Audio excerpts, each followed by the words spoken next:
So this whole concept of uh, natural rights somehow being derived from nature itself is bogus, to say the least.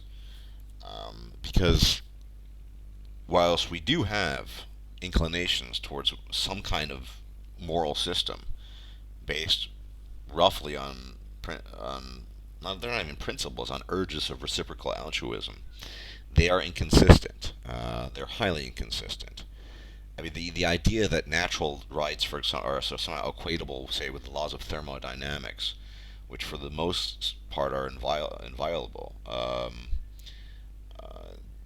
yeah, it's just incredible. I mean, we engage as human beings in constant violation, as opposed to, say, the laws of actual nature, the laws of physics. Um, on a near constant basis, people break the law and engage in behavior that is counter to what he would claim. So the simple fact is that whether we like it or not, actual moral systems are inventions. They are inventions. It's not a bad thing. It's a necessary thing. They are inventions based on the consensus of civilization. And these normative behavioral standards, which end up in turning into some kind of moral system eventually, do have their background, of course, in biology. But that is that is these are primal urges. That is not a complete moral system. Thus, the laws and rights are based upon consensus. Human beings saying, yeah, this is a good idea, let's do this. That's not a good idea, let's not do that. And people who deviate from the normative standard are then punished.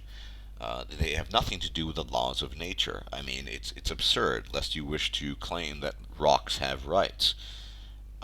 It's you know.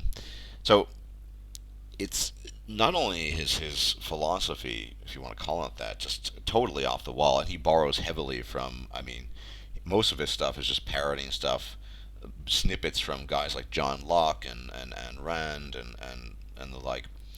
It's heavily flawed because his arguments are just terrible. They're based on fallacious thinking. The idea that the laws of nature are somehow equatable to natural rights.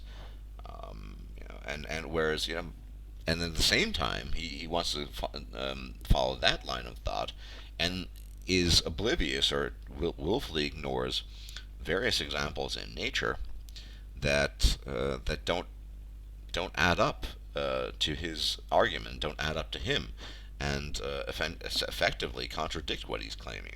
Like I said, there are numerous species, particularly amongst birds and penguins, uh, where apparently homosexual members of that species engage in part of the child rearing.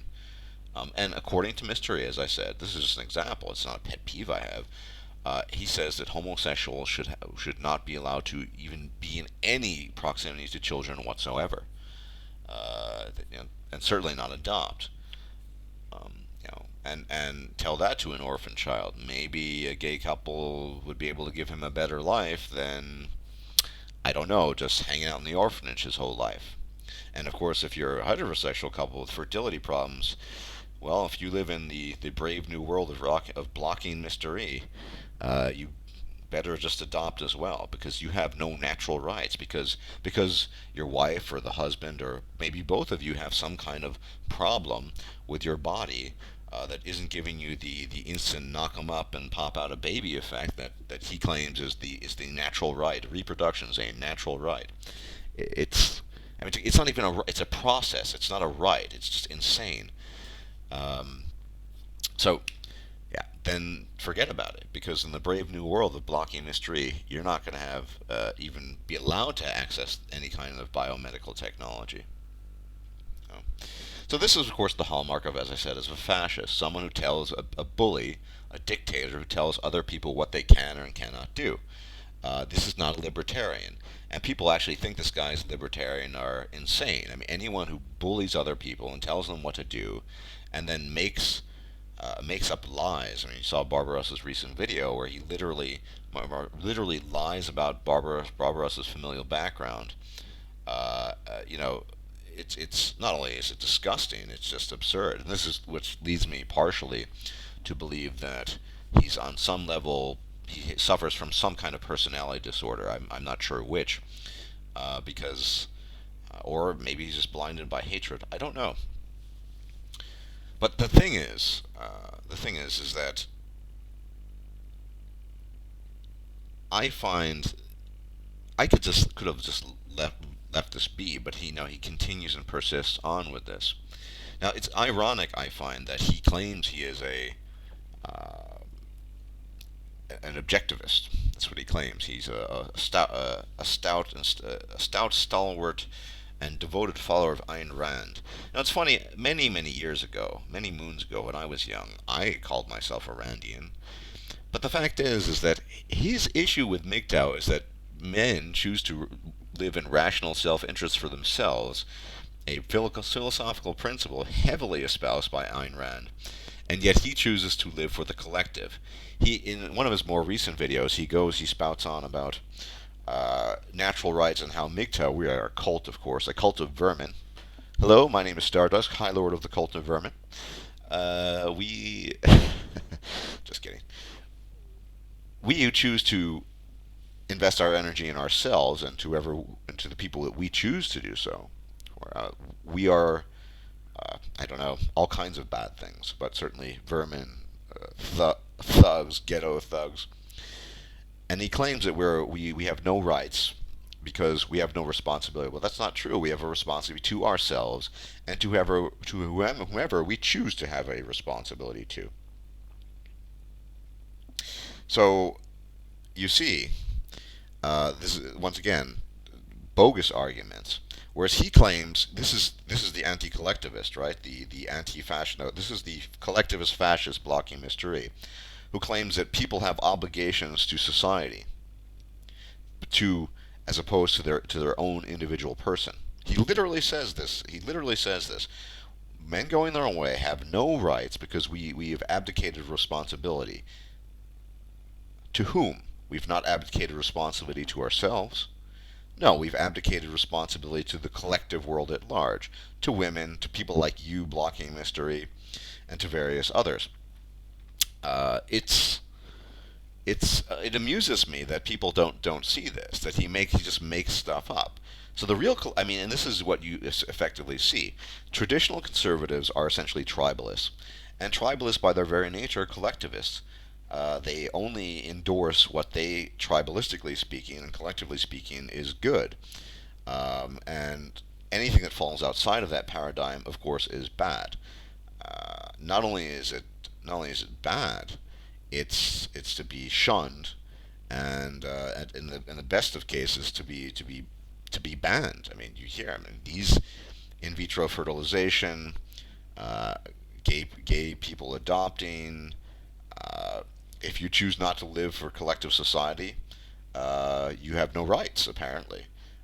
Even though you have responsibility to yourself and to the people that you choose to have responsibility for. That, of course, is objectivism. And I'm not a huge fan of objectivism in its purest form these days, but that is what Ayn Randian objectivism is. It's living for yourself, rational self-interest, on your own terms, and for whoever you choose to share those self-interests with. And yet, Blocky Mystery rants on about uh, the necessity to have responsibility to the collective. You know, his real issue, of course, is, I mean, this is why his arguments are just so incoherent. His real issue, of course, is that men going their way are vocal, that we actually speak our minds. Now, if we would just shut up and toe the line, then yeah, there wouldn't be a problem. And of course, never mind all the petty comments. So he's made comments telling people that they're evolutionary losers because they're not having children. And I'll make the argument to Blocking Mystery that the chav who lives in the other neighborhood down in Cardiff or wherever the hell you're from exactly, who's had already had 5 kids when he's 28, has already outstripped you, evolutionary speaking. evolution doesn't care about whether or not you're a responsible parent or not. It only cares. It doesn't care about anything. It's a process, but quote unquote, it only cares as long as the genetic material is out there, and then that genetic material replicates itself. It doesn't care if people are happy. It doesn't care if your children are happy. All it cares about is genetic copies, copies of genes and copies of DNA, and that's it. So his entire so if you want to frame it along those lines, the welfare mothers, the chavs, and all of these guys. I mean, with in some cases half a dozen children by the end of their 20s. These guys are evolutionary winners, far greater successes than blocking Mr. E. So his entire philosophy is just based on a bunch of nonsense. Essentially, he's a collectivist fascist who tells people what to do with their lives and tells them what they cannot do. And I mean, and not to mention, I mean, the fact that he had the inclination to call Barbarossa a ghetto thug, because Barbarossa is not a Caucasian person, shows you that a not too subtle inclination towards racism as well. I mean, he's as Barbarossa said, a thoroughly disgusting individual, repugnant individual, and a society ruled by the likes of blocking mystery, you could, I'm almost willing to bet money that the likes of MGTOW would literally probably would be executed under some state dictate, and he probably would have. I don't know for sure. He certainly would have some kind of separatist society. I mean, gay people probably be rounded up and live in their own communities. At the very least, maybe they would be executed as well. I don't really know. I'm not going to make too much speculation about that. But uh, to summarize, and we're going to move into part three now because once again, uh, copyright infringement limitation. So I'll see you in a bit. So the summary will be in the next in part three.